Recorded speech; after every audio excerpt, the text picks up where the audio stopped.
Welcome to Triple H, Hamilton Happy Hour, where we talk about pianos, talk about music, and everything else in between.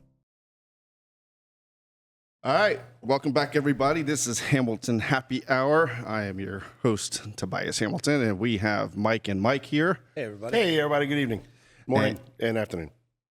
It's 5 o'clock somewhere, right? There you go. That's right. And we have our guest, which is Lisa Leonard, who is a professor at Lynn University. Thank you so much for coming on board. I'm delighted to be here. Yeah, it's this has been fun doing a podcast. You know, having new guests on and talking about what you guys do. So that's what this is about. We want to know more about you. Our audience does too. So tell us a little bit about yourself. Well, I came to Florida 25 years ago. And when I say that number, sometimes I feel very old, but I don't feel old at all. I feel very young because things just change all the time, in our community and certainly in careers and music, having a family, getting married. But when I think about arriving here 25 years ago, which might have been the first time that I met Mike, Right. I want to pretend that it was you that I first found who took my piano off a U-Haul truck that I had loaded up myself in New York, and I had driven that truck myself the whole way down 95. And what year was that? 2000.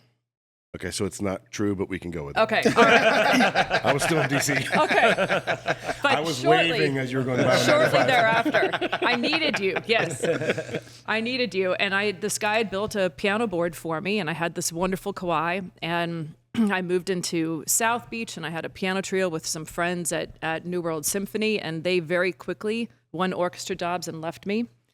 And there I was with literally not knowing anybody else in the state. And then I got a job at what was then the Herod Conservatory. I was teaching a little bit at Boca University, and then Herod became Lynn, and then I met my husband, and then our wonderful Dean, Jan Robertson, got involved and told me to make my idea of the ideal graduate piano program. Oh, nice. Which I based on everything that I did not have or like in my graduate study, while incorporating all the things that I love, and I was able to do that. So I run the Instrumental Collaborative Graduate Piano Program at Lynn, and it's for pianists who want to learn everything about the different roles of the piano, the different rep of the piano, but just in orchestral and instrumental settings, so it excludes voice. Nice. Which is a pretty unique program. Super unique. Yeah, and it doesn't exclude voice because I thought that was a good thing. It excludes voice because of the original foundation of Herod, which was just chamber music and orchestra. But it provides a pianist a very unique opportunity because a lot of graduate programs that are, also cover this different role. It's a collaborative role, but it doesn't exclude being a soloist. It's really just about learning everything that you can to make a living.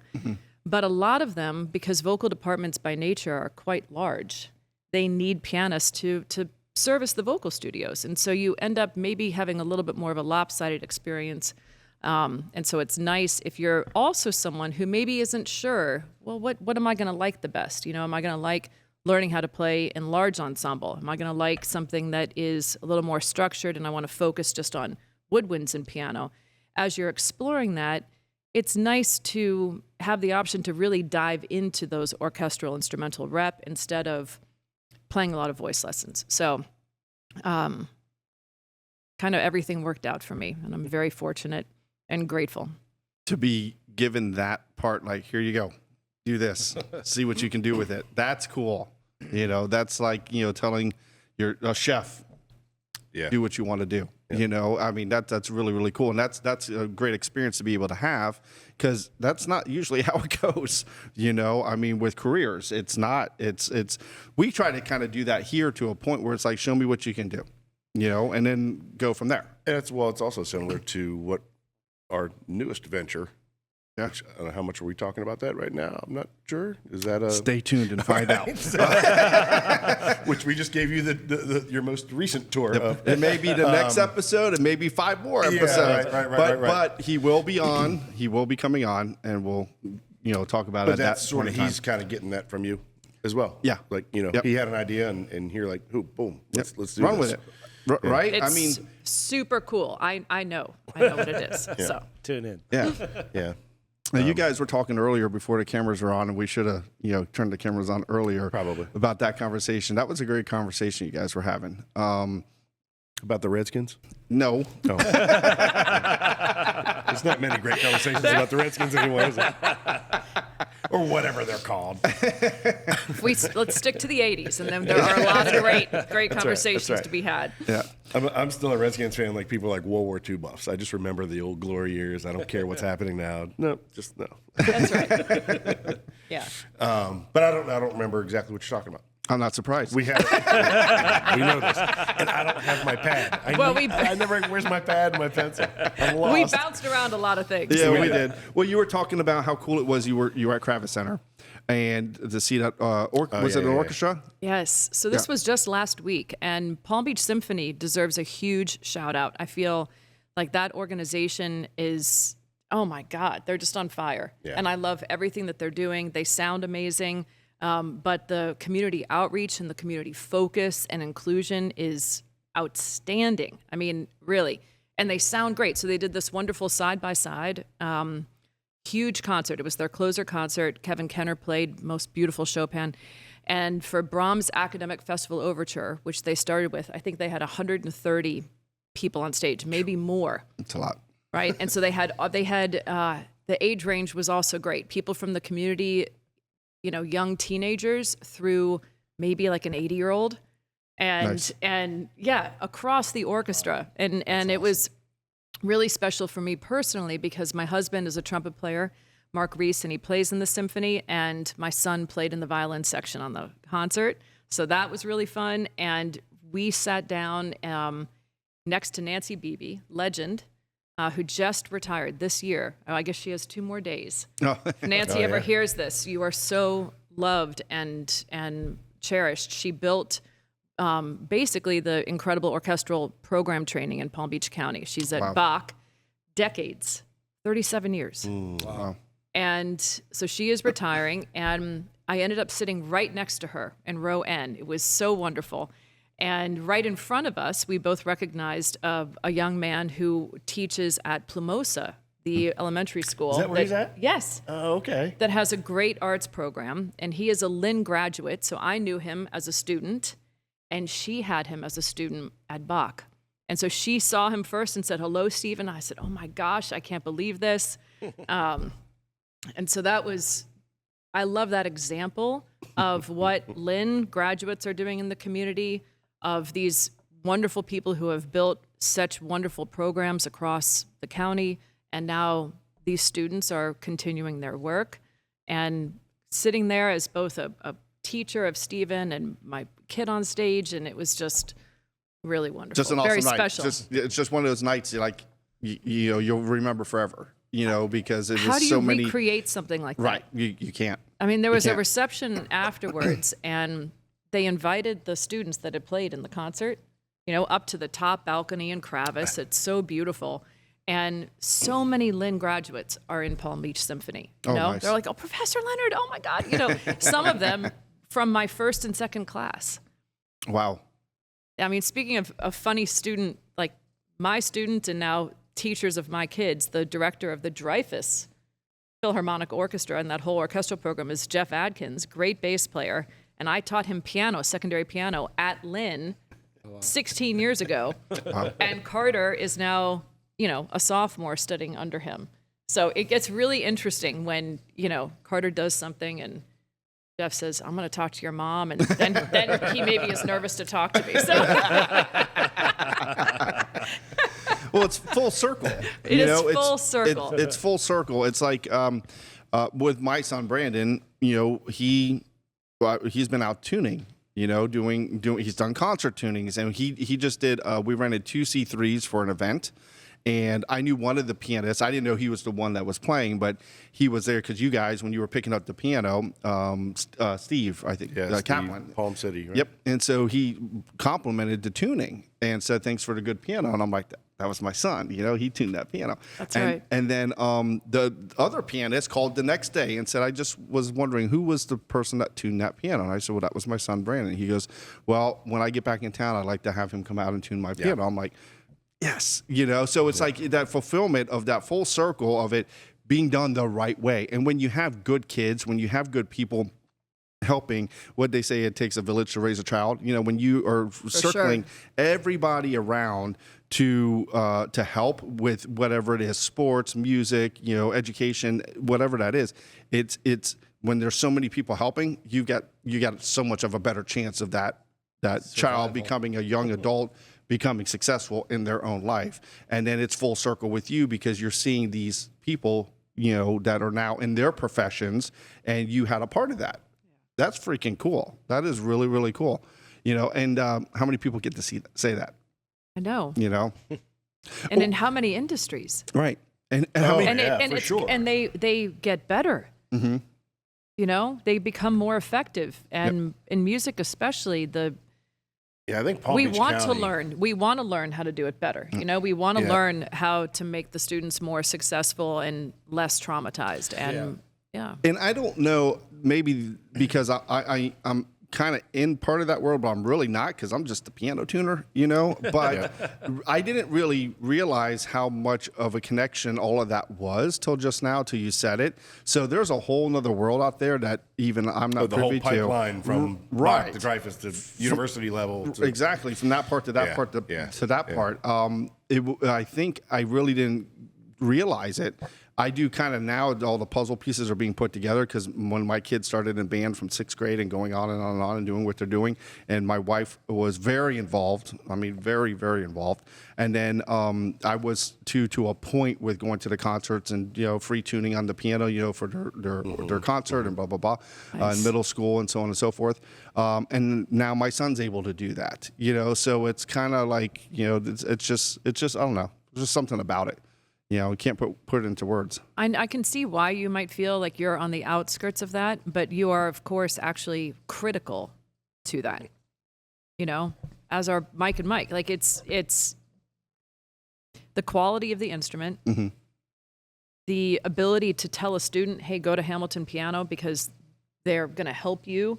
The ability for me to say, yes, I know a really good mover. Yes, they're going to respond. This is critical. No, for the record, I don't feel like I'm on the outside. I really think I'm really the main part of this whole thing. You really you guys are. are just surrounding me, and I appreciate it. I You really are. Thanks for your backing. But it's true. We really appreciate you.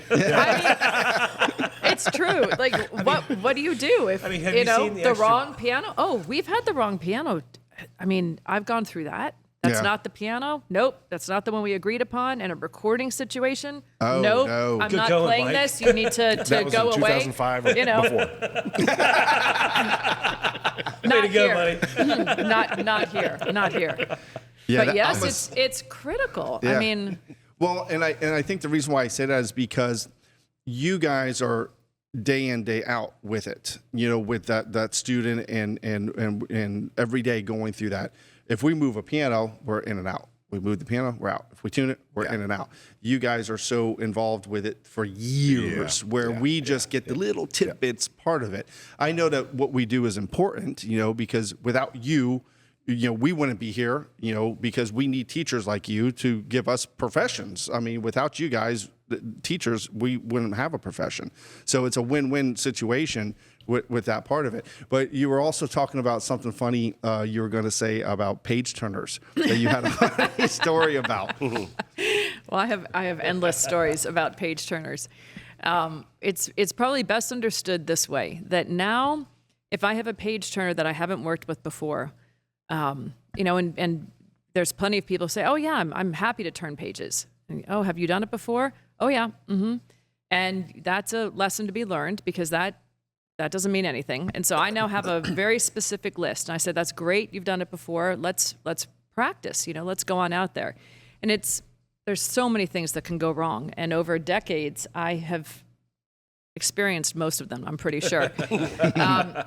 And so I have a list starting just with, you know, which hand do you use? And plenty of people very confident said, well, my right hand, which of course doesn't work because when you reach up, you're going to block my Right, view. it's got to be the left hand. I could figure So that. no, I you do know, that it's your too. left hand, and let's practice. And I don't You want ever get anyone to. elbowed in the face?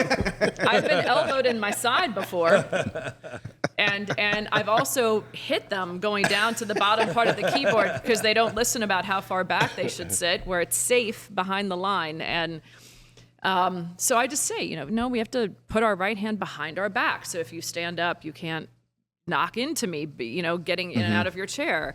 But the list goes on to include if you have an issue, if you're lost, don't talk to me. I've had people speak to me while I'm playing in concert. Don't swear out loud. I've had that multiple times. The piano's mic, they're going to hear it. They couldn't get a hold of the page. Your fingers don't cooperate, whatever, and you get nervous. And they said, bleep, bleep, bloop. You ever have like a damp sponge like the bank tellers have on the?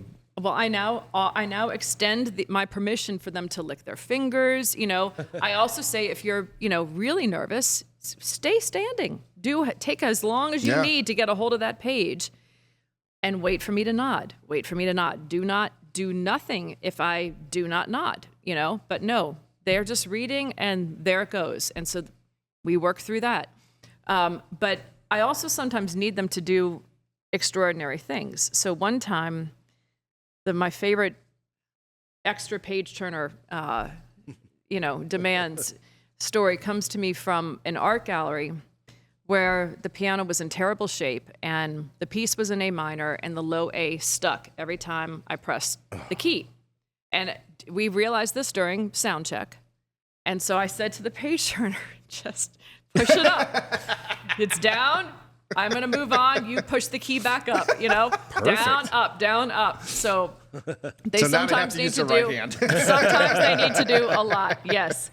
And iPads don't make anything simpler. Some people are, say, no, I use the iPad, but I have a turner. It's even worse because everybody has an instinct. Watch yourself the next time you're on a tablet of where you like to touch to manipulate the screen. And most people have the instinct to touch the bottom right corner, which it's low. So it's worse than the high corner of the page because they're in my space Direct. on the keyboard and they might hit a couple, no, I don't Jump you a couple pages. jump. I don't use that. I don't do that at all. Don't do that at all. Well, don't they have foot pedals now, though, I think, for the iPad? They do. And I so you have can just I have students who are very, very capable of and colleagues that do that no problem. But I need my left foot on the pedal, so it does not work for me. So who typically becomes a page turner? Is it just anybody who happens to volunteer, or like where do they come from? Is it the bongo player? I think, who is actually my favorite page turner right now is my 16-year-old son, and he has yet to make a mistake. He's not intimidated by it. He's just fabulous. And prior to that was his dad, who says he barely survived it, and he took my direction about nodding very seriously because I might move a little bit when I play, and so you might be confused if I'm nodding or something else, although I think it's pretty clear. And so he would just say, I am not moving a muscle unless you definitively nod up and down. But I think young people who start doing that because they need a job, in college, become the best ones. And pianists are actually terrible because they turn at when they would turn. And I want someone who can follow and not question. She is not turned. I'm not going to turn So I like trumpet players for page turners. Well, they have to at least need to read sheet music to be able to turn it. Yes. Sure. I was, I think it was the last concert of the season at the Four Arts, and I'm backstage, and it's a dual concert. Remember, you guys brought the other D in from Steinway Piano Gallery and Boca, and so I'm backstage, and these two young college kids come in, and they're all dressed up, and they're the page turners. So I'm like, this is, I've seen them before, not them, but I've seen other page turners before. They've even asked us, do you know anybody? I'm like, no, I don't. But they call PBA, Palm Beach Atlantic, and usually get somebody from there. So, but they were all very professional, young, college students, and they were dressed very nice. It was a guy and a girl, and 2 pianos. So they both, I think everything went off with a hitch, because I didn't hear any boos, when I was backstage. So, but I think that would be a little intimidating. I mean, a lot of that probably goes unnoticed by the audience, though. Right, right, right. I mean, because unless something bad happens. Right, yeah. Like you ripped the page out of the book. And then it's Oh, you read the page, and I have young students who just are so confident they think they can just read from separated pages on the desk. So what can happen? Yeah. Yeah, Yep, to listeners, it slides behind the fall board Into into the piano. And my son actually showed me a video recently That's where flapping in the action. where the page turner then pulls out the fall board and tries to go after it. then it starts vibrating as you're playing.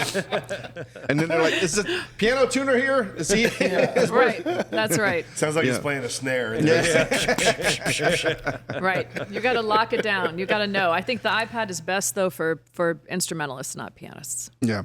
Yeah, and that's the cool thing too is everybody's got their niche with what they like and what they don't like, and everybody's got a.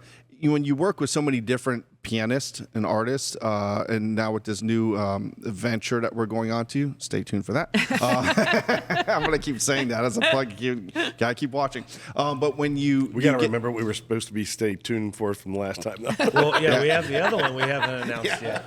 I What know. was that? You guys have, thing, you remember? have 2 things. Yeah. It's We done, just tested it's it. done now. Yes, we just tested it. Oh, that thing. Yes, that is, yes. That will be unveiled July of 2026. Oh, 26. We're putting it in use next month. It is a one of a kind. No, we'll post that out pretty soon once it's the patent's done on that one. I think we're talking about the same Yes. thing. Okay, Yeah, all right, good. Because that's a one of a kind. See, now here we go. Now we forgot what we were talking about. We got so much stuff happening I need here. my paper. We got I mean need my literally. notes. I mean, we got the CNC machine coming, being custom built. We got the blankety That blank sounds blank blank amazing. being done with the new entity, which you'll have to find out about that. But that's the cool thing with everybody's so different in what they like and what they don't like. Some like an iPad, some just like the sheet We were music. noticing when we went to Brandon's concert with Copeland out at Palm Beach State. Stacy and I were noticing it's a definite by age because you got young and old out there too, and it's got the older people got their books out books, there, yeah. and the younger people got their iPads out there because you always see they have a glow on their face. So it was, there's a little bit of a mix, but it's kind of across the board. All the younger people have the iPads, and Yeah, No, so my finally, students use it very successfully. It distracts me too much. and it's like my father always told me, the way he would teach me to do something, he goes, I don't care how you do it. If you find another way that works better for you, do it. this is the end result. Right. Yeah. If you find another way to get there, Yeah. The way he taught me how to even be string a better. piano is not the way that I did it for many, many years. And then my buddy came down from New York, Misael, and I said, no, I want to see you string a piano because you can string a whole piano in 4 hours. Blah, blah, blah, blah. He's a madman. And I'm like, okay. So then I tried. I'm like, ow. Ow. I'm going to get this. I'm going to get this. And then finally I got it and I broke in my calluses. And then I taught Tony and now I don't have to do it anymore. So, but it was, you get to that, way where it doesn't have to be one way. There's so many ways to skin a cat. You can do something so many different ways between everybody's different hands and brain and fingers and how they maneuver. So that's the cool thing about every little aspect when it comes to anything in life, pretty much, even from driving a car, something as simple as that, Yeah. But we don't recommend skinning a cat. No, we don't. No. It's just, no, not on this episode. Stay tuned. Stay tuned. We have so much coming up, people. What it is, we'll talk about my AP biology class. First started with frogs. That's right. And now we're moving on to cats. Yeah. It's a good story, actually. we did cats my senior year. Oh, you did? Oh, we did. really? Yeah. No, really? And AP biology, yeah. They, Oh, wow. They Yeah. still do. Yeah. Oh, did they? still? Yeah. Mine was pregnant. Maybe not in senior year. I think they do it even sooner. Is like, that right? wow. So what do you do senior year then? You do like Dogs? a human? Skip. Do a You cadaver? don't show up. No, we did them, and mine was pregnant, and my teacher let us have the kittens in a jar of formaldehyde. And so me and my girlfriend, who was my soon-to-be future ex-wife at the time, each had a jar of formaldehyde with a cat fetus in it. And I had it for probably 15 years in my apartment. wow. I was like, what is that? I said, well, that's my cat. I got 3 cats. That's one of them. He doesn't eat as much as the others. Yeah, true story. Yeah, AP biology. It was good Oh, stuff. wow. That's how they do things in D.C., huh? Hey, PG County, baby. Stay tuned. In Florida, we deal with frogs. Yeah, that was 9th grade. That was only 9th grade? No, frogs. I thought we did that in was 8th fun. grade. I don't remember high school that much, so. But For good reason. Skipped. yeah, if it was a nice sunny day, I was at the beach. Yeah, for sure. But any other funny stories or anything you can think of that people would like to hear? Well, I think it's fun for people to hear about the experience that pianists have going to play a concert and not knowing the instrument. Yeah, very good. Absolutely.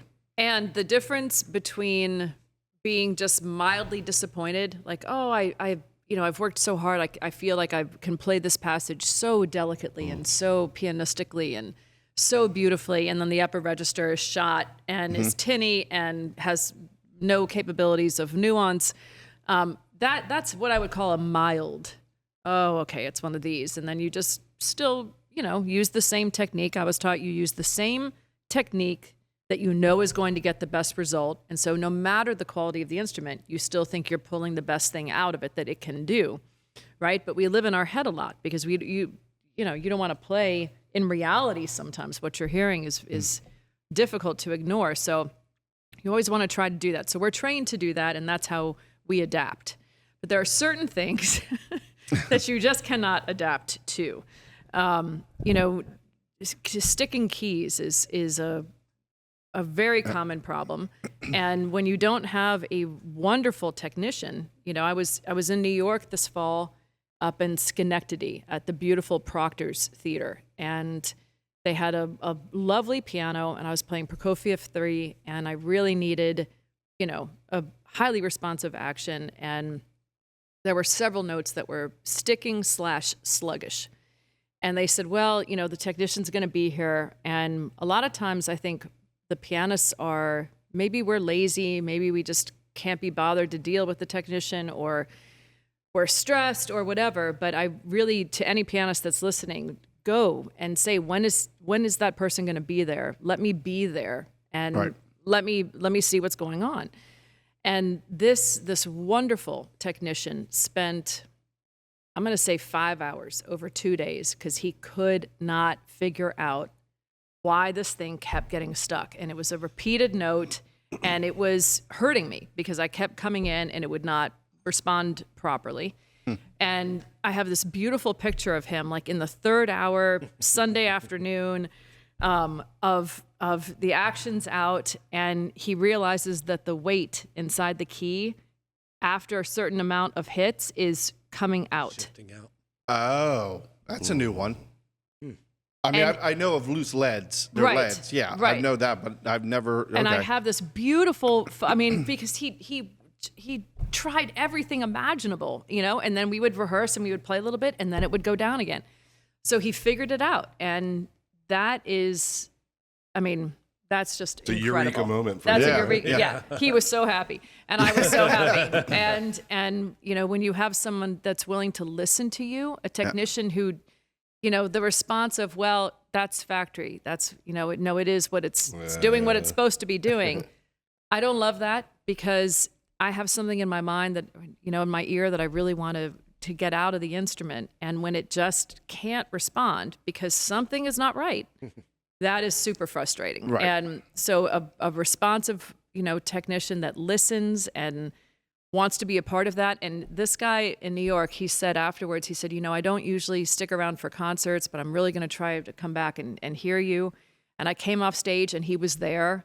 And he said he loved so much the experience of being a part of that and fixing the problem and then seeing the result and understanding. So that's a great story of a great technician and solving a problem. And here's another very opposite story. Do you recall his name? No, but I will think about it while I talk. Yeah. Okay. Well, you can supply his name later. He was. Ask him to listen to the podcast and tell us who you are. Yeah. Okay. Well, just now, just say his name was, and then we can come in later and I say got it. Thomas Johnson. It came to me. Leroy His Jones. name was. There we go. Boom. Next story goes like this. Really nice guy. So the next story goes like this. We were coming out of COVID, and I am a part of a group called Healing Sounds of Music, and we play at various retirement communities, hospice, hospitals sometimes, and all of that. Of course, we had no access to because no one was going in and out of those facilities. So this is, maybe early spring coming out of restrictions, and one of the first retirement communities that allowed people in, I don't know the name of it, but it's in Boca behind the Whole Foods. And the guy that runs the organization, wonderful community member, said, there's this new place. They've got this, they tell me they have a beautiful piano. And I've also learned, I used to trust that. So They now all I'm say like, that. Okay, go ahead and It's check the piano out. Check the piano out. He's like, okay. So he forgets, and I'm conversing with him, and we must have been out of town or something, because I said, well, can you at least, send me pictures of it? And it was this beautiful, turn the century, ornate legs, Steinway, beautiful. She was beautiful. And I said, okay, well, all right, that's something. And I said, did you play it? He said, it's locked. I'm like, okay. So locked, okay, that might be a good sign. So we're all getting back into 50-50. things. The keys are locked. The keys are locked, or the fall board's The locked. fall board is locked. Okay, all right. Verdigris is not a lock. Well, wait a minute. At a retirement home, all of them are locked. Maybe sometimes, right? And this, Most of the time, they lock them. right. And this one, we were gonna They like lock. open up. The piano was gonna be there. There were like glass doors that were gonna be opened up, and the residents were gonna be outside on the patio because we were still distancing, right? So he went over again, and we were dealing with mics, and it was gonna be my piano trio. And again, it's locked, and I'm like, well, okay. And my violinist gets there first, and they all love to send me warnings about what I'm about to see. So she sends me. This piano's not so beautiful. She sends Should have me. brought your own instrument like we did. Yeah, exactly. And I know that that's exactly how they're laughing at my expense. And I was very, very late that day, and she's like, are you almost here? I'm almost no, okay, I'm almost there. Well, I said, did you try the piano? She says yes. I'm like, oh, well, what? She's like, you'll see. I'm like, oh, That's never good. You'll I'll see. see. Okay, great. So I get there, and they're just smiling. And I go over to the keys, and I lift the fall board. Guess. It's a keyboard. No action. No action.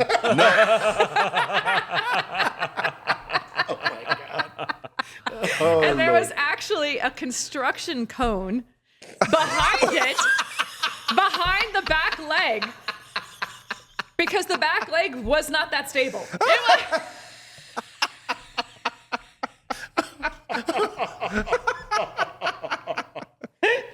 So did it sound like this when you play? yep. Guess what this is. You wish you had a keyboard. Yeah, that was pretty good. So it gets worse. So the presenter, No, it doesn't make it worse. the presenter says, "Well, I've got a keyboard I got I a can put- keyboard. I'll go get the keyboard." I'm like, okay. So he goes to get the keyboard. Nothing. There's no extension cord long enough. I'm like far away from my partners, but okay, he gets it, and everyone's seated there. They're waiting. So there's no time to try anything. So we go, and we start, and the pedal on the keyboard is reversed. Something is wrong with the polarity. I don't know. And so when you depressed the pedal, nothing was sustained. And when you released the pedal, It was all sustaining. The Pittman was out. Just sitting around with the trap work. I remember when he didn't know what a Pittman was. I did. I just didn't know to call it right there. What? so I played the first Was piece, it which plugged I'm into the pretty right- sure. Oh yeah. Oh, okay. I'm pretty sure it was Beethoven Opus 11, B flat major piano trio. I played the first movement just with holding it down, which then just made it dry. And then I just stop and I just say, we can continue the program, which included Rachmaninoff, and I just boy. will not use the pedal. Like, we can make music for these people who have been in such isolation. Like, it's okay, we can do this, but this is really extraordinary and ridiculous. And the presenter just said, well, can't you just reverse it? Just pedal the opposite. I was like, no, many things I am capable of, but that is not one of them. Can I get a page So- turner to do this? I need a pedal turner, please. All I need is her foot. Pedal operator. Hey, page turner, come here. I got something extraordinary for Tell you. the presenter, you pedal this. You do that. Did Right. you have external Pedaling speakers at least? Was it like... Yes, plugged in? but I had nothing back to me, so I could not hear anything. I mean, it was You had no monitor. extraordinary. It was extraordinary. That's But on the opposite side of something like that is going to Katara Hall in Sapporo, Japan, where the piano is like telepathic. I just think something, and then it just does it. What kind of something so perfectly responsive. That was a Steinway, but I've had similar experiences. That's not unique to Steinway. We call that AI. It did. I mean, just read I thought of that. Oh, it just did it. Literally just perfection that you want to just hold. I want to hold on to its leg and just stay there. it's AI, artificial instrument. No, that was the other one with backwards pedal. Did you come up with a new one? Yeah, right. So on your end is one way, and then on our end is another. Being the technician, and there's numerous times that I service my pianos, my concert pianos for customers or for concert halls, and everybody's got 10 different pianists. You can have 10 different opinions. Who likes what. But when you get the compliment of, this thing is maintained, it's nice. They come in and they're so appreciative of how well the piano is. At Palm Beach State, we had an artist that they wanted me to do a standby, and I'm thinking, okay, that's rare for Palm Beach State, but I'll do it. And I said, it's not warranted. You don't really need to pay me if you stay here, but if you want me to, that's what I'll do. They said, well, can you just come back after sound check, make sure the artist is happy? So I did. That's nice. It's a 9-foot Steinway. I maintain it. I know how good the instrument is. I'm like, and so I did. And I come in and the artist is just finishing up rehearsing. She goes, really? Just maybe a touch up. The piano's beautiful. And then she complimented it to the other, to Josh, who was on our other podcast. And it's hard for you guys because you don't know what you're in for. Like, you never knew you were in for going to a piano that didn't even have a keyboard. You don't know those things. And the artists don't, because Copeland's told it to me numerous times. How many times he's played at gigs and the piano was just horrible. Yeah. And the thing is that the audience doesn't know it's the piano that's horrible. They think it's the pianist that's horrible, or the musicians, because they're dealing with what they're dealing with. They can only do with what they can do with the instrument that they have. So it's very important that those instruments are maintained very, very well. So the one at Four Arts is from the 1980s. It's a Hamburg D. Palm Beach State is another 1980s Steinway D. I mean, but those pianos, they take care of them. And that's the important thing. And we get a lot of compliments. Well, that's just like you tuned for Norton. I mean, theirs is how old? Theirs is younger, right? Theirs is a little bit younger. Yeah. It needs maintenance. I mean, needs work, too. I've told them a couple times, hey, we need to start doing something here, but we're also tied because we can tell them, hey, this needs to be done, this needs to be done, but if we don't get the approval, we can't do it. It's not Oh, our I know. piano. It's Well, not. then you I kind of know. limp through season, and then Right. after season, it's out of sight, out of mind. Right? know. It's like, oh, we'll deal with it next season. I know. We got a whole different budget. And then that budget doesn't go through till the next year anyway. So it's like you're going further. Playing leapfrog. Yeah, but so we deal with that sometimes too, and it's I've had it happen where I've had somebody say, "Hey, this artist is complaining." I said, "I told you, this needs to be done." But my venues, for the most part, they take care of everything. They do what I recommend, and we go from there. But on your end, with pianists, you go to a concert hall or wherever you're going to, you do not know what you're in for. Right. And I'm going to safely say, let's say 50-50. It's good, it's bad. Yeah. I'd say that's I would right. imagine going to concert halls is probably still a better chance of it being a decent piano versus somebody going to a jazz club or something like that. Oh, Right, for sure. right. So you know what I mean? So Right. if you're playing gigs like that, Oh, for sure. Oh. you're really No doubt. flying blind as to what you're walking Right. into. For if you know it's a concert piano, generally speaking, it's gonna at least have an action in it. Or a keyboard. What's the status of that piano now? I don't know. But so I don't the know. technician We probably haven't said, been "Oh, out- this actually needs to be regulated." you He need to- took it out. They booked an event, and he's got it at his house doing what he's doing. And it'll be back next week. You need to let us know who that is off air so we can reach out to them. We might be able to do some work for them. But that comment, "Oh, it's a beautiful piano." That's all. We hear That's that true. all the We heard it time. today. I mean, it was. Oh, yeah. It was. She had beautiful legs. Yeah. Well, that's one part of it. How many beautiful people got beautiful legs? Yeah, and that's not- right. no- Nothing no- inside. There's right. 11,984 more parts. That's right. That's right. We heard it today on a piano that we purchased, Yeah. and it's flawless. Yeah. I mean, it's just ridiculous. You know what I mean? Right. And people don't know pianos. And, oh no, it's flawless. It's black and it's shiny. Y'all maintain it. Yeah. Y'all move it. So and it ended up being, okay, no, sorry, we're not interested in the piano. Well, okay, then we bickered on price, and okay, we're interested in it at this price. Yeah. Yeah. So we got it for a different price, but people always say, "Oh, it's in great condition. It's immaculate. perfect. Yeah, It's flawless." perfect. Yep. And we get there, we start doing our checkoff list, and Yeah. no, well, there's something here. No, there's something here. There's something here. Yeah. Yeah, when I showed Oh, it. well, I didn't realize that. Yeah, I didn't see that. Yeah. Well, it's because it's flipped over. I mean, It's because they're salespeople. They're like, that's everything's true, perfect. too. Well- This car's got 300,000 miles on it, and it runs like it's got one. Part of it. It's part of it. Yeah. And That's true, part too. of it's what's left over from the salesperson that sold them that Yeah. piano when they Right. bought it. Right. 8, And 10 years ago. people get attached to things too, They do. and they love them. And And it's just part they- of them, right? and I was in Italy, and I met. Do you know the Zonta piano makers? So Mr. Zonta, I can't think of his first name. His name is Paul. hey, he was he was the technician in Europe for Steinway, like 60s and 70s. Okay. I think his last name is Zonta, and that then his family broke off from Steinway and made the Zonta piano. And outside of Venice, they have a farm that is a workshop, and I went, and they're building. It's 100% Italian parts, and I mean it's a quarter of the size of your workshop, but their pianos were.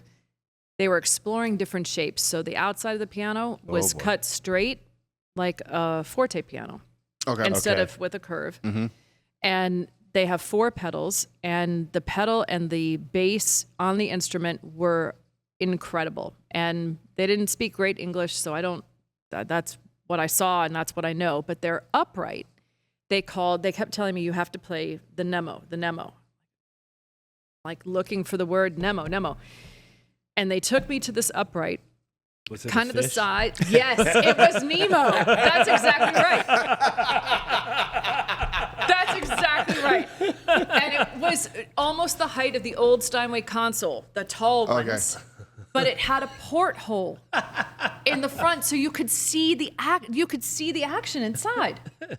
And it was bright blue, and they had developed all of these beautiful finishes. Like he showed me the color palette of finish for on the console. What do you call the front part? The front Fallboard? panel, something. Well, no, it's that front panel, like where you put your sheet music. Yeah, well, yeah. So on the We call really that tall music desk. console, no, because the desk comes out. Like, what's the Right. front piece? That's just a front panel. panel. Okay, Yeah. front panel. Yeah. So they gave you a disc, like when you look at kitchen cabinets Mm-hmm.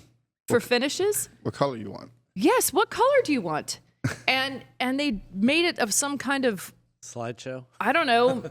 It was made of something where if it got nicked, scratched, whatever, you could stick a hairdryer on it and it would Oh, it's just vinyl. do its thing. Oh, yeah, I've And- seen some of that kind Oh, of finish. yeah, it's kind of vinyl. Like, how long ago was this? 2 years ago. So it was vinyl. So it would. But the porthole was so cool. I mean, it was distracting if I think about it, because you're here and you're literally, you just see it hit. Right. But I thought in up and down the intercoastal here, who would not want the Nemo? Everyone would want the Nemo, right? Especially if they could pick their color.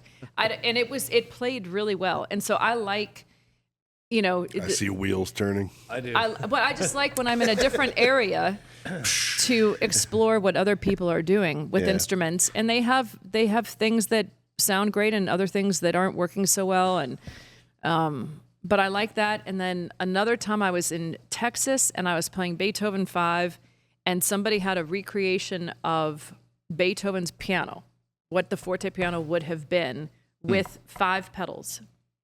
And that is how the pedal markings in that piece make sense. And it was incredible. And I ended up using it for the performance. And I've always wanted to learn more. Pianists don't know what they should know about the instrument.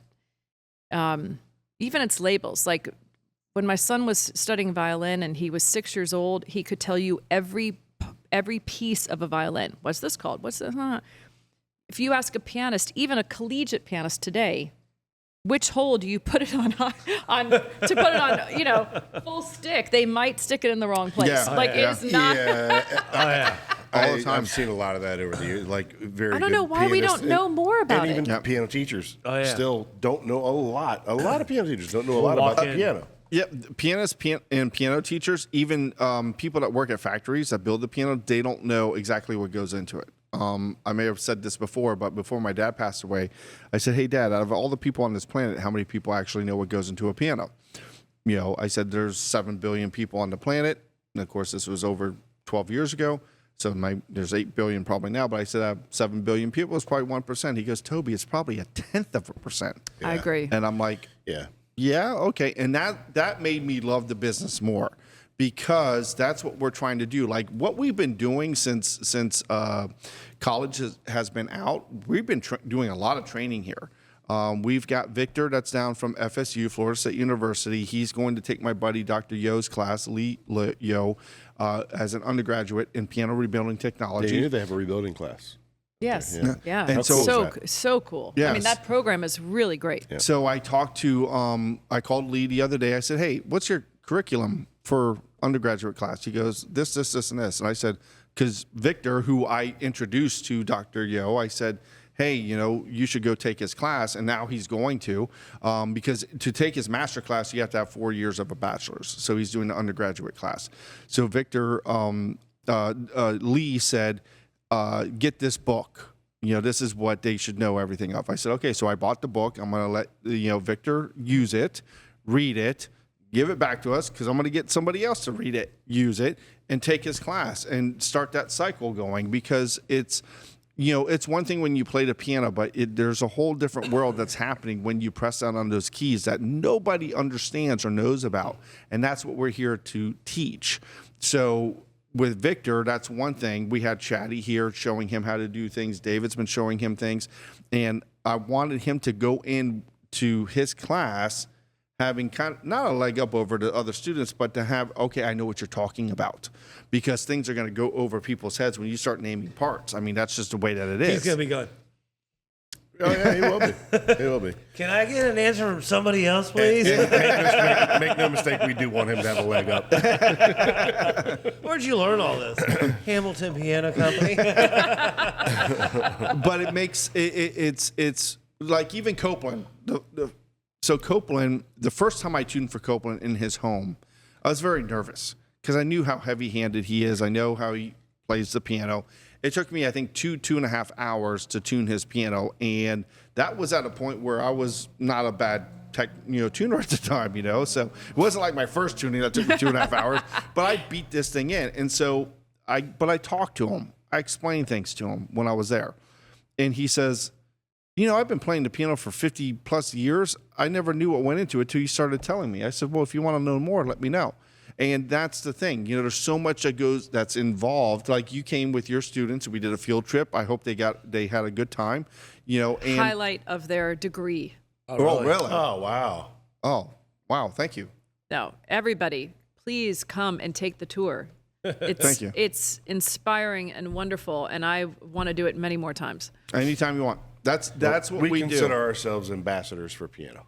Well, you are. This is a wonderland, and not just the showroom that you see. It's There's so much very more. special place. It's our job to explain how the piano actually works, because it's just like when you got a drill in your hand. You don't have to know exactly all the mechanics, but you got to know how to put the drill bit in. You got to know certain things. It's kind of the same thing with the piano. You got to know, when I'm pressing on this key, why is this key sticking? There's numerous reasons for it to stick. And I don't want my page turner to have to flip it back up. So can I just wiggle it a little bit and make it unstick? Because that is a possibility. It's just something as simple as that. You wiggle it side to side, and then the stickiness comes out of it. Yeah. But there's so many different avenues of with the piano, and because it's so complex, there's so many ways that you got one problem, you got one sticking key. And there's a dozen ways that it could be, that key lead working its way out. Usually in that situation, you would hear the lead being loose. So when you hit the key, rattle. right, you hear it rattling. So then you could kind of pinpoint it, but maybe he didn't hear it, or it wasn't rattling and it just worked its way out. I've never ever had that happen in my whole career where the lead worked its way out. I've heard it loose, and I know exactly what it was. But even with my father, by the time I got into the business, my father was in the business 35 plus years. And I came to a customer's home. There was a problem with this vertical piano. And I'm like, Dad, I don't know what it is. So it was not too far from here.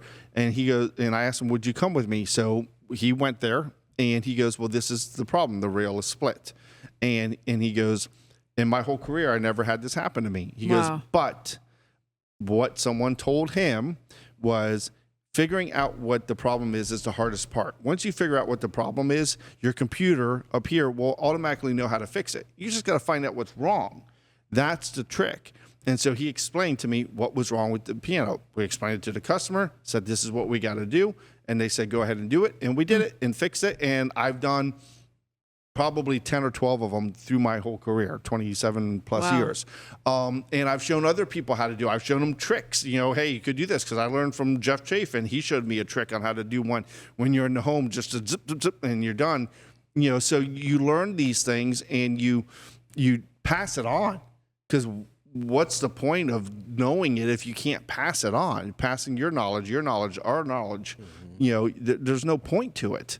But I'm very happy to hear that they thought that was the highlight. That was really, really cool. No, it's a wonderful tour. I mean, and it's so unique. I was trying to think on my way here tonight, when you walk in here, it's special. And I guess just seeing multiple pianos anywhere is exciting, but this is extraordinary, not only because of the variety, but every element of that is here. You're about to have everything that you could do. And so when you take this tour and you think about it being a family-run business that's community-centered and really knowledgeable, decades old, I don't know if I can think of another thing that I can compare to, because everything so much is digital, so much is virtual, so much is, right? I mean, like you used to go to, I thought of maybe going to a framing shop, which we still have framing shots, but I don't buy my frames in a shop anymore. No. Right? I know one that has a piano in it. Who's that? Up off, I can't remember their name, but it's off North Lake Boulevard because I put the piano in there. It's the people that own the pizza shop there in Lake Park. What's the name of the pizza place that we've talked about before? Camille's? Camille's. They also own a framing shop on North Lake. Is it a And vertical? there's a big, huge Steinway upright. Wow. I put that in their house.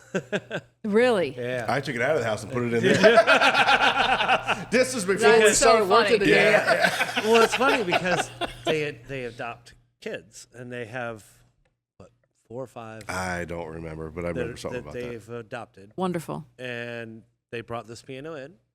I brought it into their house because they live behind Right behind PGA, mall. So, I mean. Oh, no, this was in a house down in Lake Park, right behind the pizza place. Oh, no, they moved. And, I mean, because they were over off of another road behind PGA Mall. Gotcha. So, but, yeah, I put a Steinway upright in their home. Shout out to Camille's Pizza in Lake Yeah. Park. Really Yeah, good, really good. absolutely. They got Yeah. great pizza. Nice. If you've never been there, their Nice. pizza's like crackers. Wonderful. Yeah, it's really good stuff. So It's- that brings it's me back funny to to- oh, go ahead. 5 pedals on a piano. So what did they do? Well, They play. on this particular instrument, it would alter the sound the way, if you think of what the una corda does, but in a much more sophisticated way, and would allow, if you think of what the sostenuto pedal does from middle C down, it did that in different sections of the piano, and it provided a voice changing pedal for the upper register. So there was a sweetness, a darkness, normal, sostenuto, and down. And and they were extraordinary. So that's what Fazioli has a 4th pedal, right? Right. What's the other one that you and I looked up when we went up to Lake City? And they have 5 pedals on the upright. On the upright. On and off. Really? On and Upright, off, yeah. And they were quite famous for it. And I Oh, yeah, can't yeah. remember We what rebuilt the this heck one. Was that? it Heitzman? Star? we- No. I don't we even. rebuilt the piano for the lady, and we did a total restoration. She was in Gainesville, Lake Shoot. City. Oh, yeah. Friedman took it back to her. Yes. I don't remember. Star. So, I mean, one of them will be a practice pedal, which mutes the whole thing, right? That Right. locks in place. And then plus 3, but I don't know what the other one would be. Yeah, I Can't don't think of- either. Wow. Well, I don't think we rebuilt the piano because I would have remembered 5 No, pedals. no, no. Well, This was on their. No, this was not This on their was the baby grands. This was grand. only on their uprights.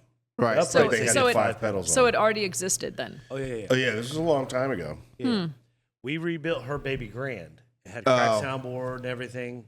Okay, yeah, but she had a What? vertical? No, it was baby grand that we rebuilt. It's the same brand, Oh, Piano. I gotcha. same manufacturer. But that was you're like talking yeah. Wing and Son. Wing and Son. Wing Right. and Son. Wing and What, Son. what is it? It's a Wing and Wing and Son. Wing and Son. Not winning. So Where is that made? it's an American piano. I'm pretty Yeah. sure that they're They don't make 'em long anymore. gone 100 in years ago. 1911. Yeah. The furthest left pedal makes it have a multi-strumming sound like a mandolin, and the second from the left does a strumming sound. That Which we haven't gives an seen old, one. that gives the old honky tonk sound. So it was Yeah. like the old player Oh, piano. Oh, so player it was piano. probably That it was drops down. tassels. Yeah. Tassels Like- that drop down. So Yeah. in between. So it was like the practice bar, Right. right? So But tassels it would had drop like little down. metal things. It would ding, ding, ding, ding, ding, ding. So it would make it have a honky tonk We have a sound. piano over there that does that on its own. Yeah. But basically, you have your strings here, and like this is the practice bar. There'd be tassels that come down, and when the hammers go to hit the strings, they hit the tassels. Very it's- cool. And the Yeah, so tassels it's- were like little We pieces of actually glass have or one in metal store. or something metal. like that. Very It's cool. metal, yeah. It's one of the old pump style. Yeah. Yeah. Pianists. Yeah. Yeah, Super it's- cool. Yeah, I super wonder if the hard one to work outside on. actually has it. It might. Oh, That one might. it Hey, might. is it true that some of these recording systems these days make the middle pedal not work? The player systems. Yeah. We're past that now. Well, it depends on the player. It depends on the system. Yes. Okay. Yeah. So you have we had a podcast with QRS, and QRS has their Piano 4 version that you can put the middle pedal in, but the trap work goes because the box hangs down, so the trap work goes like this. Okay. We like to install the zero profile system because we get to keep the original trap work for the pedal mechanics, and that is like you don't have a player system in when you're playing it manually. So that's what we like to install, and there's only 4 of us in the whole country certified to do that, and 2 of those people are here. Wow. I'm one of them. But there was an era where it just middle pedal was. Well, yes, there was that deleted, era, basically, and there right? was that era where technicians and it takes so much time to put in for the sostenuto pedal for our player system that we even tell our customers, if you want, we'll put it in, but it's this much more to do it. And manually, if someone's going to play the piano manually, it's one thing. But there's no sheet music that calls that the player system it needs plays it for. that Right. needs I it got for. So it's up to you whether you And want most us of to them put are it in or not. players. Right. I see. Right. Okay. You know what we were talking about the pedal stuff. And Okay. I don't know how much you want to get into this because it's something we've talked about trying to design something. I think we should. You want to talk about it? Yeah, Because let's talk she about might it. have some input on it. Okay. I'm quite sure. So I don't know how it came up, but we were talking at one point. You brought it up, or someone brought it up about, was it Lang Lang that said, "Oh, I'd like to have a reverb pedal"? Yeah. Oh, I remember that. Yeah. And we were discussed talking it a about little bit. trying to make like a wah-wah pedal for a piano.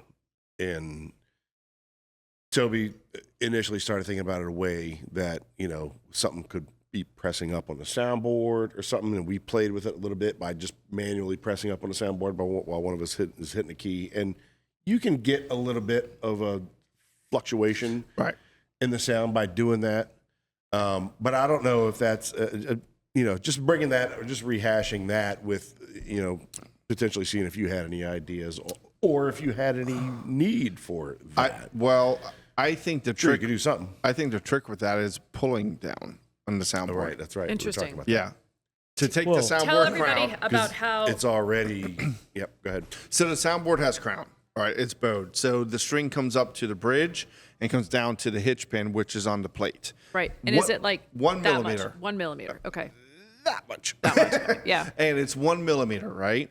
So that's for the sound to bounce off, into the atmosphere for everybody to hear. So we were toying around with this idea, and we did it on a small piano. Then we did it on a 7-foot piano. And I don't remember, was it the 7-foot piano that made it better? Yeah. I think it was the 7-foot Yeah. because there's more buoyancy, right? Yep. So we were underneath the piano and we're pushing up as we're playing. And wah, wah, wah, wah, we're trying to get that effect. And if anybody steals this idea, this is May 27th, 2025, at Hamilton Piano Company, Hamilton Happy Hour. That's where you Correct. heard it first. But we did that, and we heard kind of what we wanted, but not as much as I think that we wanted. The reverse part of it, like we were talking about the reverse pedal, we could have done that. It's so simple. You just got to reverse everything. Just reverse everything. Drive in reverse. You'll get there faster. But is actually bringing the soundboard down, because when you have the strings on top and you're going wow, wow, wow, Yeah. like that. Yeah, a lot more flex. Now you're messing with a lot more things. You're messing with the hammers hitting the strings. You're messing with the dampers. Coming also off the messing with strings and glue joints too. and glue Yes. joints and all that stuff. But going up, I think could be one sound. So maybe we need 6, 7 pedals. I don't know. And then, but pulling it down where the soundboard gets pulled down, you're only talking a millimeter. That's all you need to make that wow. To make it, yeah. Wow. To give that reverb part of it. If Will you it took- damage it? Maybe. We don't know. But that's one of the other things too. Is that something you would find attractive or make use of, Oh, or yes. is that something? Yes. Lisa said it. We got to do it now. No, I mean, listen, this is how the piano evolved. Right. Yeah. Is you're from absolutely right. performers. Not and, from and- podcast, but Look, this podcast is similar to Beethoven, at the pub screaming at, his piano technicians, where he, it's been driven by, I want more. Right. I want more keys. I want more octaves. I want this sound. I want a bigger bass, but I want to maintain this. And that's everything, right? I mean, it tracks the evolution of so many things, like including synthetic sound. We're done with this sound. Can we go on to this sound? How do now I can manipulate this sound. What else can I do? So when you're driven to explore more and there's something possible, maybe you've exhausted everything on the performer's side based on that instrument. The only thing to change is the instrument. Right. And people, not to cut you off, but people have been toying around with the ideas, plucking strings, bending the strings with tools. Oh my God, preparation is amazing. Right. Manipulation is amazing. Extended techniques, amazing. Amazing. Yes. But if you were to make the whole piano, because when you do that, you play something, you got one hand, and you're going, and you're doing that part of it with like your the piano guys. Yeah, right, exactly. They're great. So when you do that, you're limited to what you're doing, unless you got 5 other guys doing stuff. What if the whole piano could do it with the push of a pedal? Yeah. Well, that's right. So what if you And they used to have pedals that would change things that much. Sorry, go ahead. Okay. What if you drilled a hole in the center, like basically like your other bolts that hold the harp in? Right. Mm-hmm. So if you go in the center of the soundboard and do a reverse pedal, so when you push down, it's pushing up into it. Here's the problem. We got into that. Right. A little bit. Here's the Or problem. push down and it pulls down. It needs so much torque. Right. But you're only going a millimeter. Right. You'd have to go. But you have to go through the bridge. That's your strongest point. You have to go through the bridge, have something on top. But here's the problem. The soundboard should not have anything connected to it except for the rim of the piano. You're going to affect the regular playing of it. Correct. So now you're adding something to it that is going to make that. You'd have to have the hole big enough. You'd have to, and do not copy this. You'd have to have the bolt going through where the soundboard has to flex. It's got to do this in order for the sound to bounce off. Now you're putting a bolt through there with a nut and or whatever you want to do, and you're pulling it down. That's what we ended up getting to. Like, well, if we do that, then that's got to be the dedicated piano that just does that. Well, we just got one in. It's got to be like, at least in the initial stages, it's going to be like a gimmicky thing. Right. This is a piano that has this feature. It's almost going to affect the sound of the regular playing of the instrument so much that you can't have it be a regular piano. Right. Possibly. It's never been done before. So, but yes, in theory, it just should. got yesterday. What about the piano? So we got a good candidate we can play with. Which one? Conver cable. No, man, no.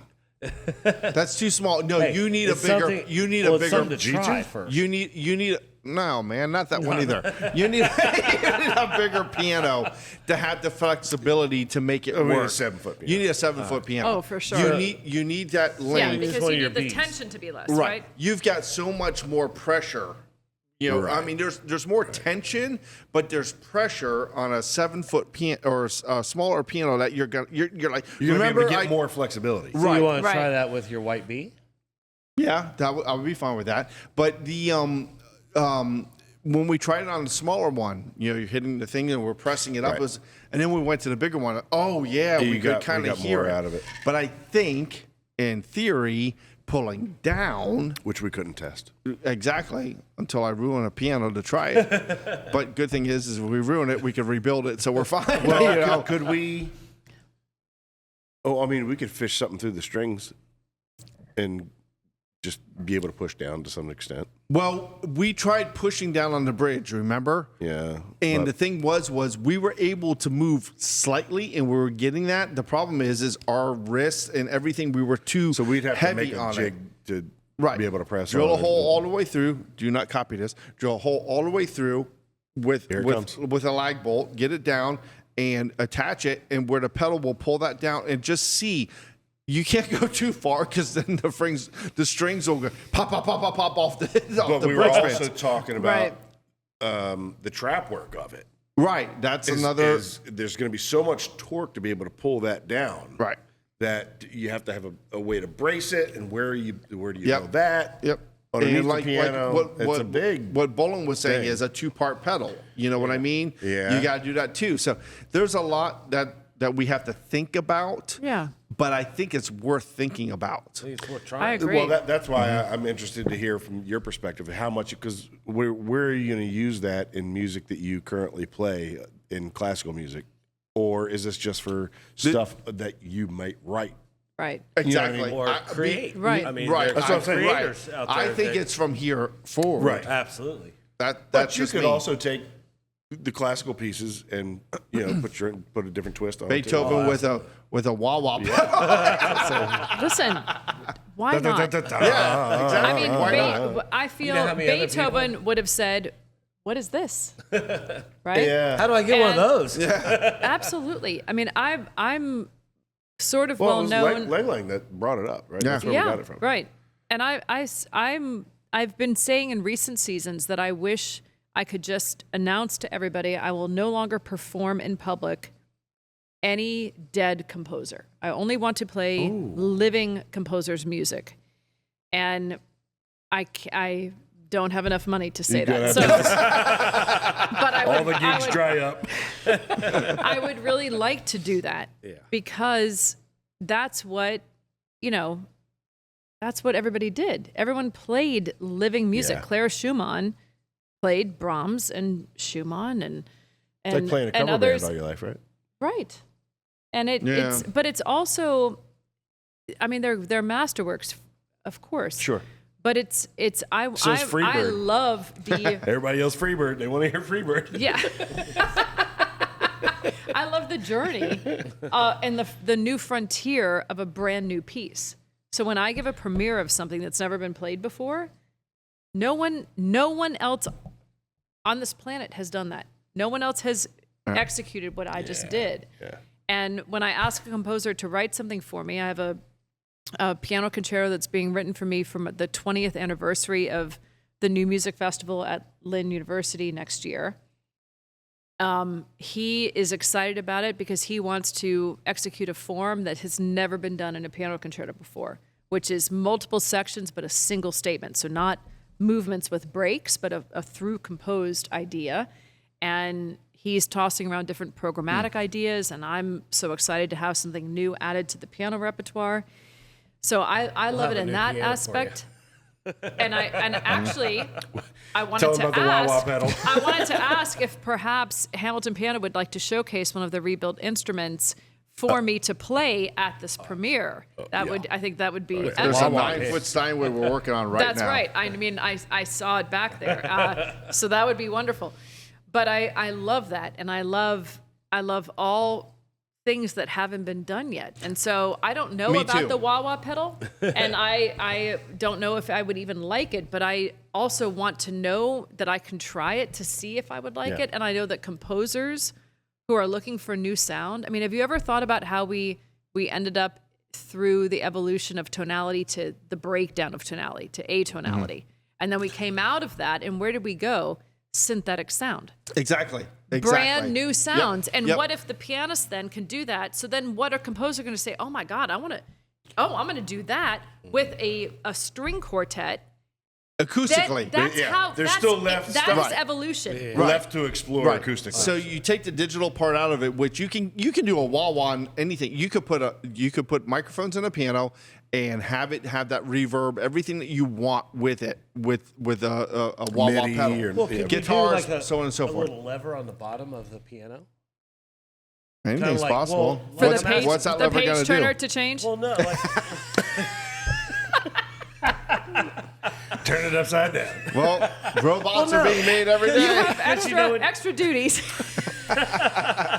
reach under here. Rashawn,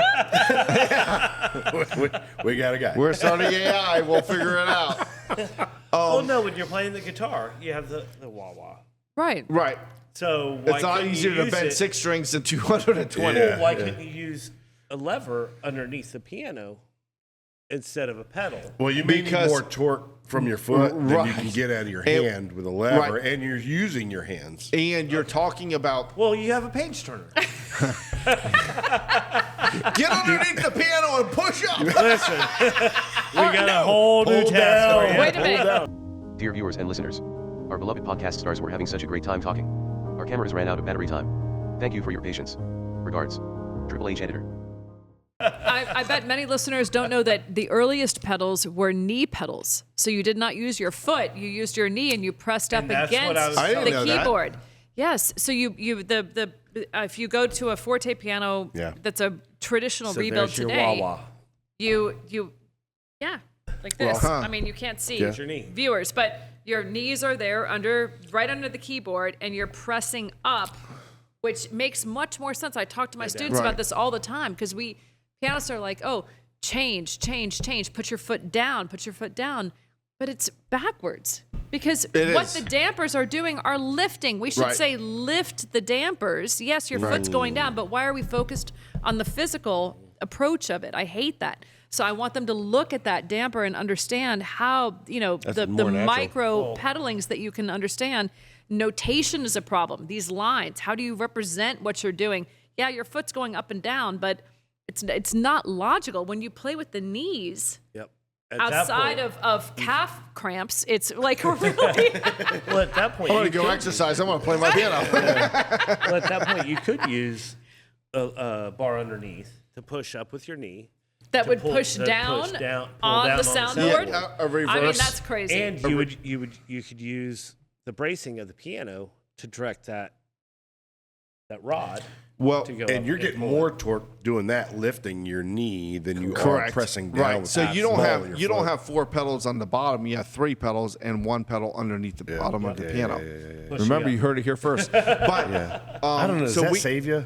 Is that probably you not, heard it here but, first? I mean, but I'm just with the One of- copyright lawyer? one I of- don't. One of our 130 listeners are going to run wild with this. if we ever got to go to court, I was recorded. This is how it There's a is. date. Hey, the I good think thing it's is I think it's strong. we have just enough listeners that we can track it back. We have 132 two witnesses Plus Lynn University. plus University. They'll Correct. back us up. Correct. But- Correct. So we have a customer that unfortunately she had gangrene. She had to have her legs amputated, and so she called and she says, "I want to play my piano, but I can't because I can't use the pedal." And I'm sitting here going, how can I make this work for you? I have no clue how to make this work. So actually, you and I were spitballing about it. And I said, give me some time. Let me just see what I can do. Now, of course, I did have to ask her, where were you amputated at on both legs? Right, Here, how here, far? or here. Yeah, so I yeah. can kind of get an idea. So that's something that's in the back of my mind. I'm trying to figure out so she can play her piano, and use the pedal at the same time. Well, we were just talking about it, and I said bottom pedals. But Right. So didn't we were know. talking, Mike had brought it up about maybe doing something underneath. And I said, I get it, but I don't know where she's amputated. at. Right. How So much I gotta space figure it does out. she have? So Yeah, I told her, I get it. said, let me come to your house. Let me just see the situation. And then that will allow me to come up with something that we can try to figure out to make happen. We want to try to make this work. We'll That's so figure it out. great. So, but it is a very outside of the box thing. We're not the first people to come up with. I know Grandmaster's Pianos in Fort Lauderdale. They came up Right. with a piano for someone in a wheelchair to be able to Right. roll up to it and do what they're doing. That's all I know about that part. But now we're talking about someone that doesn't have limbs to Yeah. use the pedal. Because it's a whole different instrument when you can't use the pedal. You're ding, ding, ding, ding, ding, ding, ding, or ding, That ding, is ding, true. ding, ding, ding, ding. Completely different instrument. So for her, she's been a customer of ours for 40 plus years. My dad took care of her for many, many years. I've been taking care of her for 27 years, I think. And I want to make this happen for her. I just got to figure out how to do it. So I'll have to make a visit, say, let me see. And I feel so sorry for her because she lost both of her legs and her husband all in the same month. It was rough. It was very rough. And I wish her the best. yeah, so when she called and said, I want to be able to use my piano. I said, let me see what I can come up with. So we haven't forgotten about it. She just called this past week. I think it was Monday. And we're going to try to figure something out. But I had to see the situation to make it happen. I know there's enough people in this building that can come up with figuring something out. Oh, absolutely. It's not just going to be me. It'll be all of us. We'll figure something out. We just got to figure out how can we make this happen for her. At the same time, that piano has to go back to being used normally because it will go to her grandkids. So you can't make drastic, exactly lifelong changes. So now you just made it a lot harder to figure that part out. Yeah. But if anybody can do it, I know we can do it. So do you think it's possible? Please come. We have a forte piano at Lynn with the knee pedals. And if you analyze that and you think about how it's pressing down, can it exist at the same time that the other lever is pressing up? Oh, okay. Yeah. Let me go to her first. All right. If I go there first, I can kind of see the situation, see what needs to be done. I think there's going to be more than just a pedal that needs to be done. Maybe raising the piano up or whatever. Go there. Oh, right. You know what I mean? Right. It doesn't have to be there. Right. And then I can go to Lynn, see how that contraption works, and then morph it into what will work. That's a perfect example of a great technician working with a performer who understands that, it's not about the foot. It doesn't have to be that way. That's the convenience of it. But what's the mechanism that's occurring inside the instrument can be manipulated in different ways. And that problem is just an opportunity for a solution. It's the in between. Everything's a compromise. It's the in between stuff. Yeah. I did mention to her. I said, now I have a solution to the problem, which is very, very simple, and the easiest thing to do, which is a keyboard with the pedal, a reverse pedal, but you put the pedal on side so her knee can go like this or whatever she can do, which I don't know yet. But we can want go it to like remain this. acoustic. Right, but she wants to keep the acoustic part of the piano because she wants to go to her grandkids, when the time comes. So here we go. What do we do? I love that. I love the solution. I want to be a part of that solution. And I also, there's got to be the amount of stories that you guys must know. If you had, you ever watch that show Aerial? Like the aerial view, but you see it only based on pianos that you've met. Right? You have a very different, you're driving down a road. You're like, oh, I know that one. I know that. I've been there. I've been there. I drive my family crazy. I know that elevator. That doesn't work. I know this. I know this. You have such a weird overlay of you should see the inside many of that places. House. You should see the inside of that house. Right. Right? Happy family stories, not happy family stories. Yes. You get like we had one the other day that we moved a piano out of. They were getting a divorce. What the guy that I was with, he goes, "Get all your ammunition out. You going shooting?" He goes, "Nope, going to divorce. First things you move out, piano, or first car, piano, and then ammunition. So 3 things you move out of your house when you're getting." We're like, what? So you see different aspects. Yeah. I don't want to get political, but it's such a good story based on that I'm going to share it. So long before recent years at Mar-a-Lago, there's a beautiful, beautiful Steinway. Do you happen to know what in the year You're that? talking about the Louis XV Steinway? That's hand painted. All painted. Hand painted. My uncle rebuilt that piano. What year is that?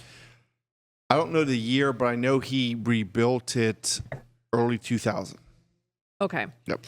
So I played it a couple times, I don't know, after that. And the butler told me that when a certain person bought the home, he said, I'd remove the piano. And his wife said, no, leave the piano. And so he would go out of town and then he would come back and the piano would be there. And he would say, to the butler, I don't understand why this is still here.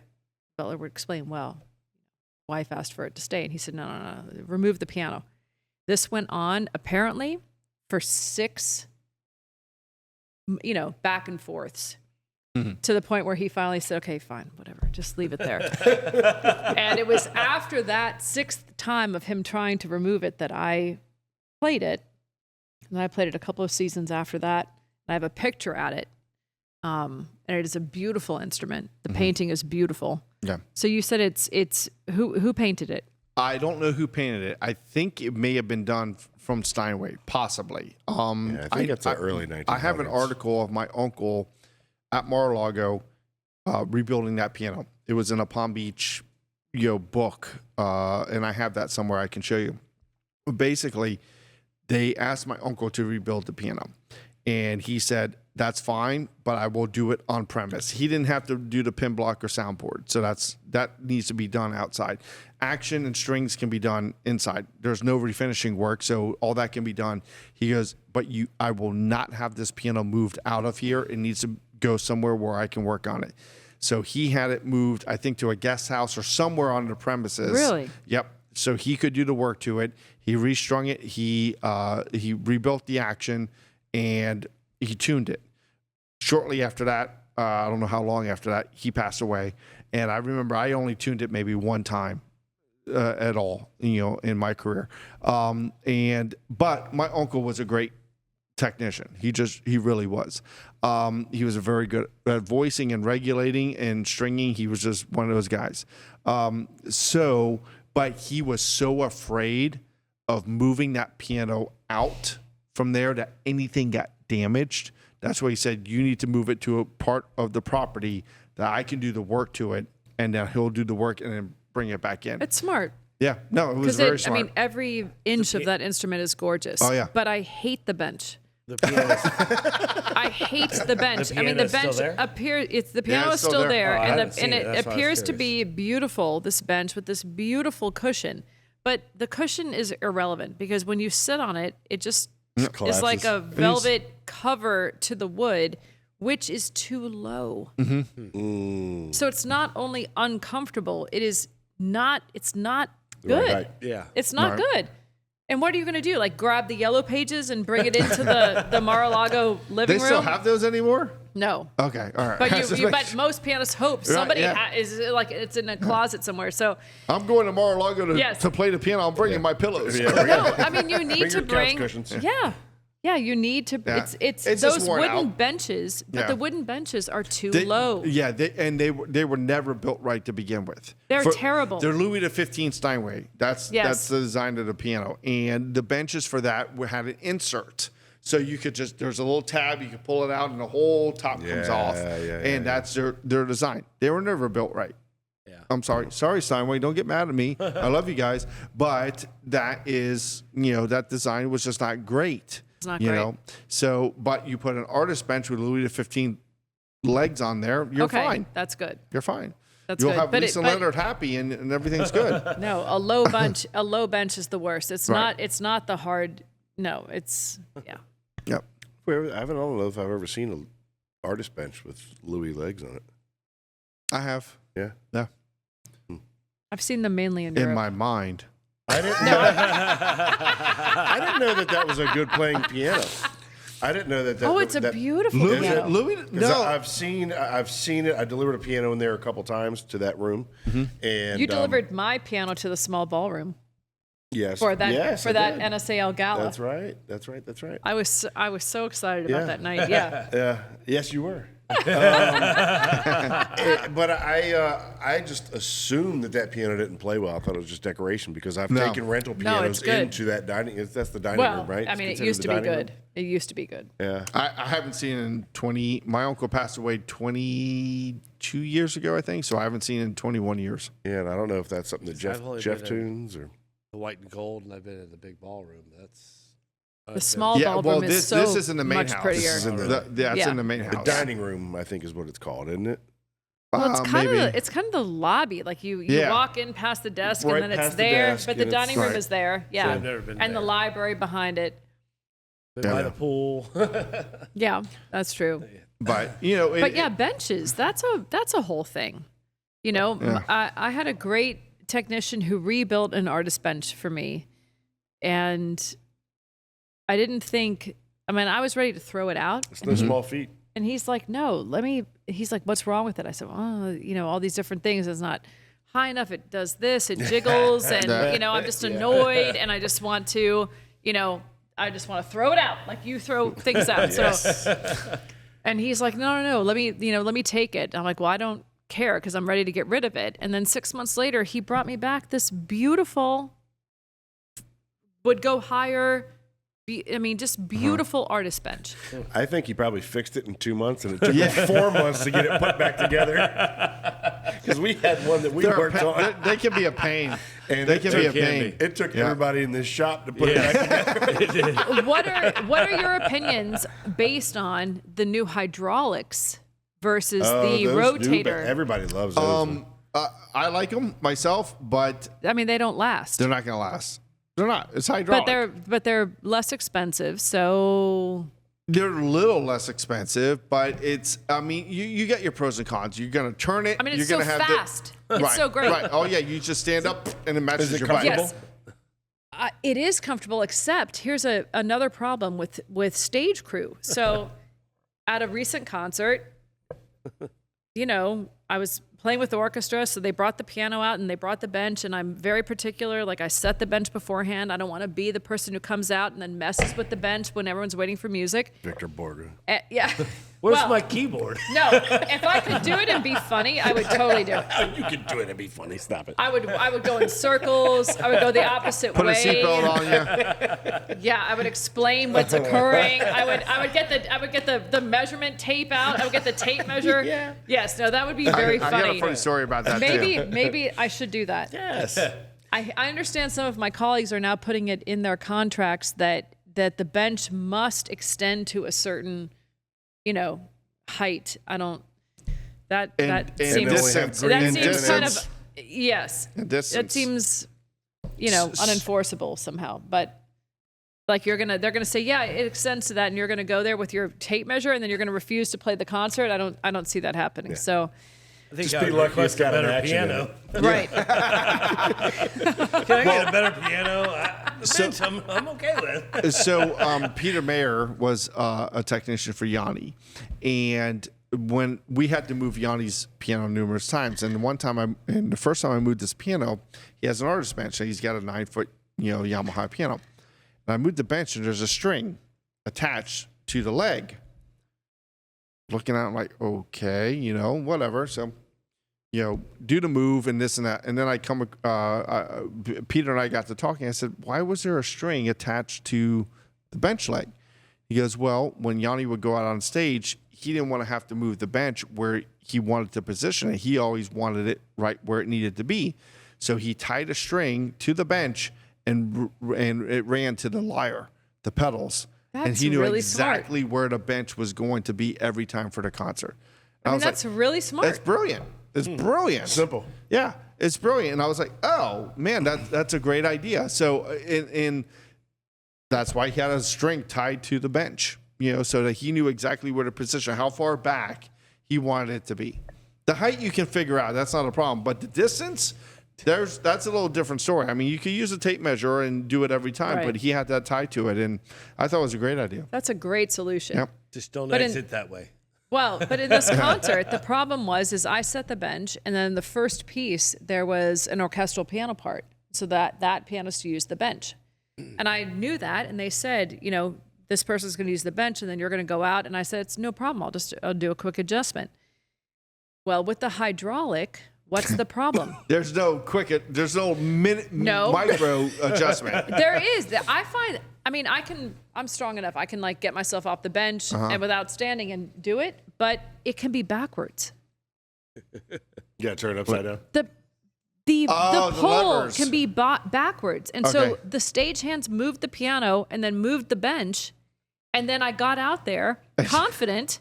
And as the orchestra is playing the introduction to the piece, I go and the lever is not there. It's here and I can't adjust it. Because if I do that, I might fall to the floor. Go down So I have to play the first movement at the wrong height.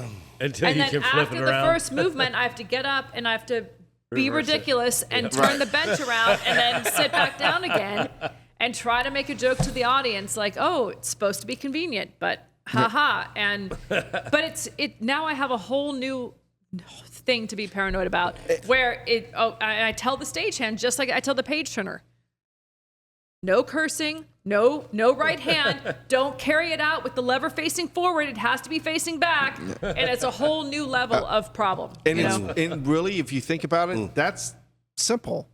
Those things are the simplest part. You're doing the hard part. But try playing a concerto an inch higher than you want to be. Right. I had an artist one time. She goes, I can't read the sheet music. And I said, okay. She had like 6 different pairs of glasses. She's trying, I can't read the sheet music. And she goes, I need it to be further back. And I said, okay. So what I did was I removed the music desk stops to push it back about another 3/4 of an inch. You can do that? Yeah. Oh yeah. And No, not at all. The back side can be pushed back? Yeah. What are they? Pegs? Yeah, that's it. They're just screwed in. And They're screwed in? Yeah, so I removed them and I pushed it back and I started going and she goes, all right, stop right there. I said, okay. So I kept them in my pocket. After the concert, I put them back in and there you go.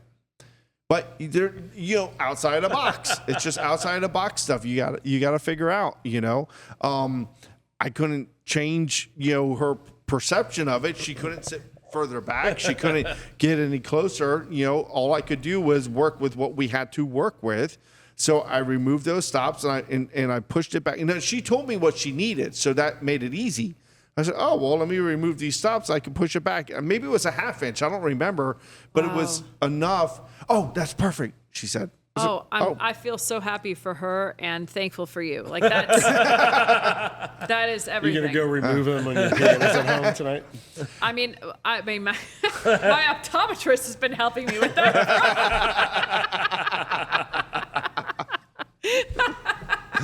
But it's you just got to think like that, I'm backstage one time and the singer goes, "Where's my microphone?" I said, "I don't know. I'm the piano tuner." I'm like, talk to that guy. But it's just the behind the scenes stuff. That funny part of it. Yeah. But hey, Lisa, it's been great. This has been a blast. We got to have you on again because I mean, I love being here. I want everybody to know you should come to Hamilton Piano. This company, these people, this facility, and it's going to grow. We need to get the community behind its growth into a recording studio and concert hall. Everything that they're doing is makes me so happy. My heart is happy. I've loved being here. Thank you. You're very welcome. Thank you. Awesome Mike and Mike, thank you guys. I mean, without you, it would just be me and our guest. All right, everybody. Thank you. Follow us and follow Lisa Leonard. Are you playing anywhere soon? Or it's kind of summertime right now. So yeah, summertime takes me up north. But this fall, please look for me in concerts at Lynn Conservatory of Music and Trio Paradigm. Very nice. There we go. Thank you, everybody. Hope you enjoyed the broadcast. Have a good night. Take care. Bye. Thank you. That was so much fun. That's going to be the soundbite for the end of the. That's the soundbite for the end of the episode. So much fun. Yeah.